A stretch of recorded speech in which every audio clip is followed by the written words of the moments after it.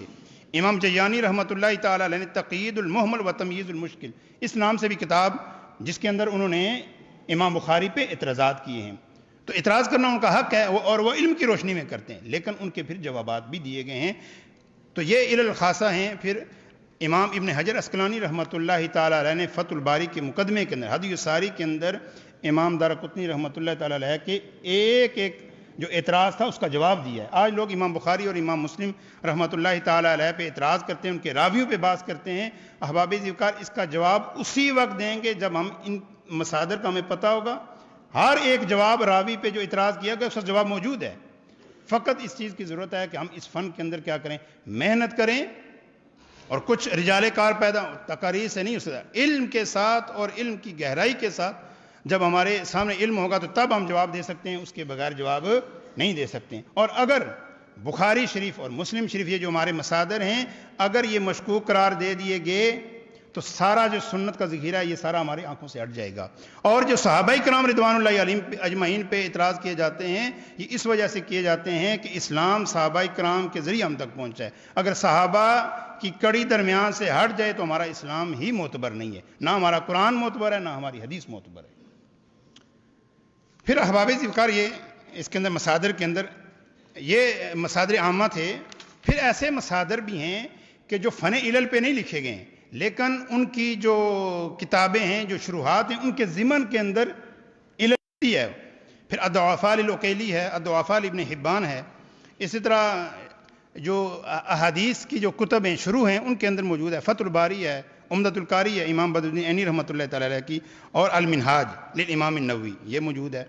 اسی طرح جو ہمارے فقہاء اور محدثین دونوں چیزیں جن کے اندر جمع ہیں، ان کی کتابوں کے اندر بھی علم العلل کی طرف اشارہ ہے، احادیث کے طرف اشارہ کیا گیا کہ اس کی حدیث کے اندر علت ہے. المغنی فی الفقہ الحنبلی ابن قدامہ کی، المجموع للامام النووی کی، اور تبیین الحقائق امام ذیلعی کی، اور فتح القدیر جو ہدایہ شریف کی شرح ہے، اس کے اندر فن حدیث پہ بہت زیادہ کام ہوا ہے. اور احباب ذوالفقار یہ آج کہہ دیا جاتا ہے کہ احناف جو فن حدیث کے اندر کمزور ہیں، واللہ میں یہ کہہ سکتا ہوں کہ ہم کمزور ہیں، احناف فن حدیث کے اندر کمزور نہیں ہیں. ہمارے متقدمین کا بہت زیادہ کام فن حدیث کے اندر موجود ہے. اور دنیا کے اندر عرب ممالک کے اندر جو اس وقت پائے کے جو محدثین ہیں، جن کا عرب کے اندر طوطی بولتا ہے، علم العلل کے اندر متخصص میں مانا جاتا ہے، وہ سارے کے سارے احناف ہیں. چاہے آپ ہمارے دکتور احمد معبد عبد الکریم ہمارے ازہر شریف کے اندر استاذ ہیں، علم العلل کے اندر امام مانا جاتا ہے ان کو. آپ بھی حنفی ہیں. دکتور شیخ محمد عوامہ حافظہ اللہ، آپ بھی کیا ہیں؟ حنفی ہیں. اسی طرح شیخ نور الدین عطر رحمۃ اللہ تعالیٰ علیہ، آپ بھی جو ہے یہ احناف میں سے ہیں. اور اسی طرح احباب ذوالفقار پھر ایسی کتابیں ہیں جو آپ کو یہ پڑھاتی ہیں کہ علم العلل کو پڑھا کیسے جاتا ہے. اس کے اندر ہم ہدی الساری کو رکھ سکتے ہیں، الفصل الثامن جو ابن حجر اسقلانی رحمۃ اللہ تعالیٰ نے ذکر کی ہے اس سے بھی ہم استفادہ کر سکتے ہیں. اور دو معاصرین کی کتابیں ہیں، ایک ازہر شریف کے اندر پڑھائی جاتی ہے علل الحدیث بین القواعد النظریہ و تطبیق العملی، اور دوسری کتاب ہے اصول علل الحدیث دکتور نور الدین عطر رحمۃ اللہ تعالیٰ علیہ کی. یہ دو کتابیں نیٹ کے اوپر موجود ہیں. اگر آپ فن حدیث پڑھنا چاہتے ہیں اور فن حدیث کے اندر علم العلل پڑھنا چاہتے ہیں، آپ یہ دو کتابیں ڈاؤن لوڈ کر لیں. آپ خرید بھی سکتے ہیں، باہر سے منگوا بھی سکتے ہیں. آپ ان کتابوں کو پڑھیں. یہ کتابیں آپ کو بتائیں گی کہ آپ نے اس فن کے اندر قدم کیسے رکھنا ہے، اس کو کیسے سمجھنا ہے، یہ آپ کی رہنمائی کریں گی. اور احباب ذوالفقار میں آخر میں صرف ایک کتاب العلل للامام الدارقطنی سب سے جو بہترین کتاب ہے اس کا میں ذکر کروں. امام دارقطنی رحمۃ اللہ تعالی آپ کا اس میں گرامی ابو الحسن علی بن عمر البغدادی الامام الحافظ المجود 306 ہجری میں پیدا ہوئے ہیں، 385 ہجری کے اندر آپ کا وصال ہوا ہے. اور یہ علم العلل آسان علم نہیں ہے. میں نے پہلے مثال دیا ہے کہ امام مسلم امام بخاری کی بارگاہ میں حاضر ہوتے اور کہتے کہ حضور آپ بتائیں اس حدیث کے اندر علت کیا. امام مسلم خود بہت بڑے امام تھے. اور امام دارقطنی رحمۃ اللہ تعالی علیہ کی یہ کیفیت ہے کہ آپ نے جب یہ علل کتاب لکھی، امام ذہبی رحمۃ اللہ تعالی علیہ نے تاریخ الاسلام کے اندر آپ نے ذکر کیا کہ جو علل کتاب ہے اس کی جو راوی ہیں امام برقانی، جو امام دارقطنی کے شاگرد ہیں، انہوں نے فرمایا کہ امام دارقطنی رحمۃ اللہ تعالی علیہ نے یہ علل کی کتاب اپنے حافظے سے املا کروائی ہے. زبانی بولتے رہے علم العلل اور میں لکھتا رہا ہوں. تو امام ذہبی رحمۃ اللہ تعالی نے فرمایا کہ اس کا مطلب یہ ہے کہ آپ پہلے کتاب لکھ چکے تھے اور کتاب آپ کے دماغ میں تھی، پھر آپ نے املا کروائی زبانی. تو آپ نے فرمایا، آگے جملہ فرمایا کہ دیکھو کہ امام دارقطنی نے علل کی کتاب، علل کو زبانی یاد کیا ہوا ہے، اور لوگوں کو پتہ ہونا چاہیے کہ لیعرف کیف کان الحفاظ، لوگوں کو پتہ چل جانا چاہیے کہ یہ محدثین اور حفاظ کیسے ہوا کرتے تھے، کہ علم العلل جیسا مشکل علم بھی ان کو اس کی اسانید اور ساری چیزیں حفظ تھی جو آپ نے زبانی اپنے شاگرد کو بتا دی ہیں. جو اس کتاب کا نام ہے احباب ذی وقار، امام دارقطنی رحمۃ اللہ تعالی علیہ تحقیق یہی ہے کہ اس کا جو آپ نے جو نام ذکر کیا وہ ہم تک نہیں پہنچا ہے، یا آپ نے نام مقرر کیا ہی نہیں ہے، اور اگر کیا ہے وہ ہم تک نہیں پہنچا ہے. بعض میں جو محقق ہیں، تحقیق کرنے والے ہیں، یا جو ناسخین ہیں جو اس کتاب کو لکھتے رہے ہیں، انہوں نے تعارف کے لیے اس کے اوپر لکھ دیا العلل، تاکہ لوگوں کو پتہ چل جائے کہ یہ فن حدیث کے اندر جو یہ علم الجرح و تعدیل کے متعلقہ نہیں ہے، یہ تخریج کے متعلقہ نہیں ہے، یہ حدیث متواتر یا حدیث مشہور کے متعلق نہیں ہے، یہ علل کے اندر ہے. تو 4 نام ہمارے سامنے آئے ہیں. ایک ہے العلل، دوسرا نام ہے العلل الکبیر، تیسرا نام ہے العلل الحدیث، اور چوتھا نام ہے العلل الواردہ فی الاحادیث النبویہ صلی اللہ علیہ وسلم. اور اسی کتاب سے یہ کتاب ابھی بھی یہ طبع ہوئی ہے. یہ ڈاکٹر محفوظ زین اللہ الہندی ہیں، انہوں نے اس کتاب کی تحقیق کیا. اور میں آخر میں ذکر کرتا ہوں اس کے کتاب کی جو طبعات ہیں، اختصار کے ساتھ 1-2 منٹ کے اندر میں گفتگو اپنی ختم کرتا ہوں. انہوں نے اس کتاب پہ تحقیق کی ہے. اس کتاب کی ترتیب یہ ہے کہ آپ نے کتاب کو مرتب کیا ہے مسانید کے اعتبار سے. صحابہ کرام رضوان اللہ علیہم اجمعین کا ذکر کرتے ہیں، اس کے نیچے لکھتے ہیں مسئلہ رقم، مسئلہ نمبر 1، مسئلہ نمبر 2، مسئلہ نمبر 3. اور آپ سے کوئی سوال کرنے والا سوال کرتا ہے، کہتا ہے اے امام آپ ہمیں بتائیں کہ اس حدیث کے اندر علت کیا، آپ اس کا جواب دیتے ہیں کہ یہ حدیث ہے، یہ فلاں راوی پہ اختلاف ہوا ہے، وہ اس کو ان سے ایک شخص متصل بھی ذکر کر رہا ہے، مرسل بھی ذکر کر رہا ہے، یہ رفعن بھی ذکر کر رہا ہے اور موقوفن بھی ذکر کر رہا ہے، آپ بتائیں اس میں کون سا طریق صحیح ہے، یہ مرفوعن ٹھیک ہے یا موقوفن ٹھیک ہے، آپ اس کا پھر جواب دیتے ہیں. تو سب سے پہلے آپ نے سیدنا صدیق اکبر رضی اللہ تعالی عنہ سے، پھر آپ نے سیدنا عمر بن خطاب رضی اللہ تعالی، یہ خلفائے راشدین کی جو ترتیب ہے. اگرچہ اس کتاب کے اندر امام دارقطنی نے یہ نہیں فرمایا کہ افضلیت سیدنا صدیق اکبر آپ کا پہلا نمبر ہے، یہ نہیں لکھا ہوا ہے جملہ، یہ نہیں لکھا ہے کہ دوسرا نمبر جو ہے سیدنا عمر بن خطاب رضی اللہ تعالیٰ عنہ کا ہے. لیکن امام دارقطنی رحمۃ اللہ تعالیٰ علیہ کے منہج سے پتہ چلتا ہے کہ آپ اہل سنت والجماعت کے منہج کے مطابق تھے. آپ کے منہج سے پتہ چلتا ہے کہ افضلیت سیدنا صدیق اکبر ہے، پہلے ذکر کیا، ایک ترتیب کے ساتھ ذکر کیا ہے. تو بعض چیزیں ایسی ہوتی ہیں، عقائد کی ابحاث ایسی ہوتی ہیں جو محدثین اپنی کتابوں کے اندر صراحتاً ذکر نہیں کرتے ہیں، لیکن وہ ترتیب کے ساتھ وہاں چیز موجود ہوتی ہے، وہاں سے ہمیں اخذ کرنا ہوتا ہے، ان کے منہج سے عقائد کی بھی ہمیں ابحاث ملتی ہیں. پھر اسی طرح جب جو صحابہ رجال ہیں ان کی بات ختم ہوتی ہے، پھر نساء کے بارے میں شروع ہوتی ہے.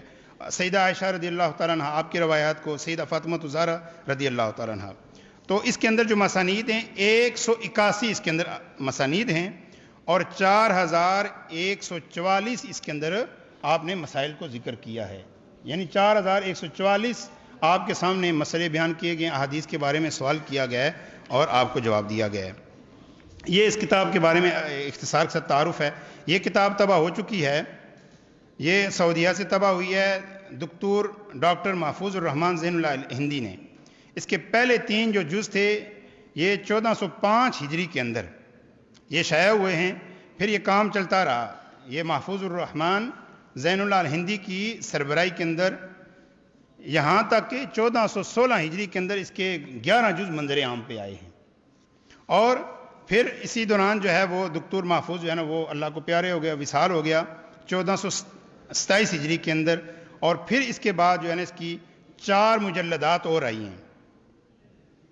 پہلی جو 14 جلدیں ہیں، اس کے بعد 4 جلدیں اس کی اور آئی ہیں، اور وہ تحقیق ہے ڈاکٹر محمد بن صالح الدباسی، ان کی ہے، دار ابن جوزی سے چھپی ہے۔ تقریباً یہ 17 یا 18 جلدیں ہیں، العلل الواردہ فی الاحادیث النبویہ۔ تو یہ میں نے اختصار کے ساتھ ایک تعارف آپ کے سامنے پیش کیا ہے، اور اس کے مصادر کے ایک طویل، اس پہ کئی دنوں ازہر شریف کے اندر جو ہے 2 سال 3 سال یہ پڑھایا جاتا ہے، اور اس کے بعد پھر ماہرین کے ساتھ بیٹھنا پڑتا ہے، پھر پریکٹس کرنی پڑتی ہے، پھر جا کے جو ہے نا ان چیزوں کی سمجھ آتی ہے۔ اور ایک ہی مقصد اس کا ہوتا ہے کہ سرکار دو عالم صلی اللہ علیہ وآلہ وسلم کی سنت کی ہم نے حفاظت کرنی ہے۔ کہ اگر آپ سوشل میڈیا پہ یہ دیکھتے ہیں کہ ایک حدیث آ گئی ہے جس کو سرکار دو عالم صلی اللہ علیہ وسلم کی طرف منسوب کیا گیا ہے، یہ ہمارا فرض بنتا ہے ہم چیک کریں کہ کیا یہ حدیث ٹھیک بھی ہے یا ٹھیک نہیں ہے، کیا یہ سرکار دو نے فرمایا ہے بھی ہے یا نہیں فرمایا۔ تو یہ کسی یونیورسٹی یا ہمارے جو میڈیکل کا شعبہ ہے، یہ ان کا کام نہیں، یہ علماء کا کام ہے۔ اب اس تک پہنچنا کہ کیا یہ سرکار دو عالم صلی اللہ علیہ وسلم نے یہ فرمایا ہے یا فرمایا نہیں ہے، اس کو کیسے تلاش کرنا ہے، کیسے اس پہ کام کرنا ہے، اور اگر ہم کام نہیں کریں گے ہم بھی آگے شیئر کر دیں گے سرکار دو عالم صلی اللہ علیہ وسلم نے ایسا فرمایا ہے، یا صحابہ کرام رضوان اللہ علیہم اجمعین ہم بھی برابر کے شریک ہیں، اور گویا ہم اس کی تشریح کر رہے ہیں۔ اور میں یہ سمجھتا ہوں کہ کل الحاد کا یہاں پہ موضوع پیش کیا گیا، الحاد کے اسباب میں سے ایک قوی سبب یہ بھی ہے کہ احادیث موضوعہ کو کثرت کے ساتھ بیان کیا جاتا ہے۔ احادیث موضوعہ ایک وہ چیز ہے جس کو سرکار دو عالم صلی اللہ علیہ وسلم نے بیان ہی نہیں فرمایا، گویا ہم اسلام کی تشریح جو ہے نا وہ جو وداعین ہیں، جو کذابین ہیں، ان کی روشنی میں ہم کر رہے ہیں۔ تو آپ بتائیں، ظاہر وہ فطرت کے مطابق باتیں نہیں ہوں گی، لوگ اسلام سے دور ہوں گے، کہیں گے یہ اسلام ہے۔ تو احباب ذوقار ان کے سامنے جو بند باندھنا ہے وہ مدارس کے طلباء نے باندھنا ہے، جو اس فن کے متخصصین ہیں، انہوں نے محنت کرنی ہے، پھر جا کے یہ آگے کی طرف معاملات بڑھیں گے۔ اور میری آخری یہ گزارش یہ ہے کہ یہ اقتراح کے طور پر بھی ہے کہ علم العلل کو جو ہے وہ ہمارے نصاب کے اندر شامل نصاب کیا جائے، چاہے وہ 1 مہینہ یا 2 مہینے ہی کیوں نہ ہو، اس کو پڑھایا جائے۔ اور کیونکہ جب علم العلل آئے گا تو پھر بہت سارے جو ہے نا، جب علم العلل کے اندر ایک طالب علم پڑھے گا اس کو صحیح اصول حدیث کی سمجھ آئے گی۔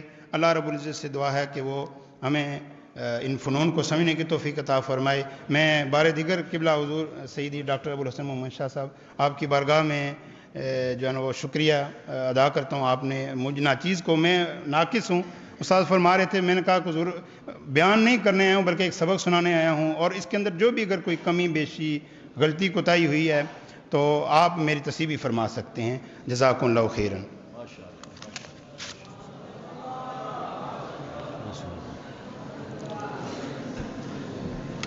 علم الحدیث کے تعارف کے حوالے سے ہم